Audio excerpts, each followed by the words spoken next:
হেরাফেরি 3 জনপ্রিয় হিন্দি কমেডি সিনেমার পরবর্তী কিস্তি, যা একটি দীর্ঘ প্রতীক্ষিত বলিউড সিনেমা, যেখানে অক্ষয় কুমার, সুনীল শেঠি এবং পরেশ রাওয়াল তাদের জনপ্রিয় চরিত্রগুলোতে আবারও ফিরে আসছেন রাজু, শ্যাম এবং বাবু ভাইয়া চরিত্রে। ছবিটি 2025 সালের শেষ দিকে মুক্তি পাওয়ার সম্ভাবনা রয়েছে, যেখানে ফের দেখা যাবে রাজু, শ্যাম এবং বাবুরাওয়ের মজার কাণ্ড কারখানা।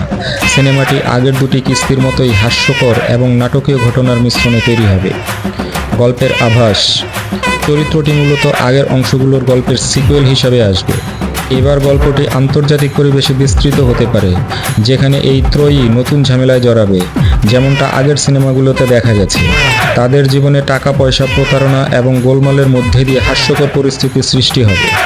নির্মাতারা নিশ্চিত করেছেন যে এই গল্পে আগের মতোই সরলতা ও হাস্যরস থাকবে, তবে নতুন কিছু মোচড় ও চমক যুক্ত করার পরিকল্পনা রয়েছে, যা দর্শকদের আকর্ষণ বাড়াবে। এছাড়া কিছু নতুন চরিত্র যোগ হতে পারে, তবে তাদের সম্পর্কে এখনও আনুষ্ঠানিক ঘোষণা দেওয়া হয়নি।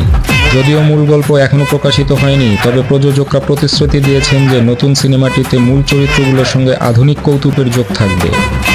অভিনেতা অভিনেত্রী: 1 অক্ষয় কুমার রাজু চরিত্রে, 2 সুনীল শেঠি শ্যাম চরিত্রে, 3 পরেশ রাওয়াল বাবু ভাইয়া চরিত্রে। এছাড়াও নতুন মুখ যুক্ত হতে পারে, তবে সঠিক তালিকা এখনও চূড়ান্ত হয়নি। উৎপাদন ও পরিচালনা: সিনেমাটি ফিরোজ নাদিয়াদওয়ালা প্রযোজনা করেছেন। পরিচালকের নাম এখনও ঘোষণা করা হয়নি, তবে নির্মাতারা বলেছেন যে ছবিটি আগের মতোই ক্লাসিক কমেডি ঘরানার হবে এবং সকল চরিত্রের নিজস্ব নির্দিষ্ট বৈশিষ্ট্য বজায় থাকবে। হেরাফেরি 3 তার আগের 2 অংশের মতোই দর্শকদের মাঝে হাসির স্রোত বইয়ে দেবে বলে আশা করা হচ্ছে। এই সিনেমাটি আগের দুটি কিস্তির মতোই পরিবারের জন্য উপভোগ্য হতে চলেছে।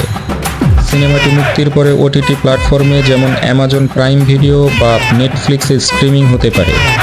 মুক্তির তারিখ: সিনেমাটি 2025 সালের শেষ দিকে মুক্তি পাবে বলে আশা করা হচ্ছে। বর্তমানে শুটিং চলছে এবং 2025 সালের মধ্যে এর ট্রেলার মুক্তি পেতে পারে। তথ্যসূত্র অনুযায়ী এটি হতে পারে বলিউডের অন্যতম সফল কমেডি সিরিজের এক অসাধারণ সংযোজন।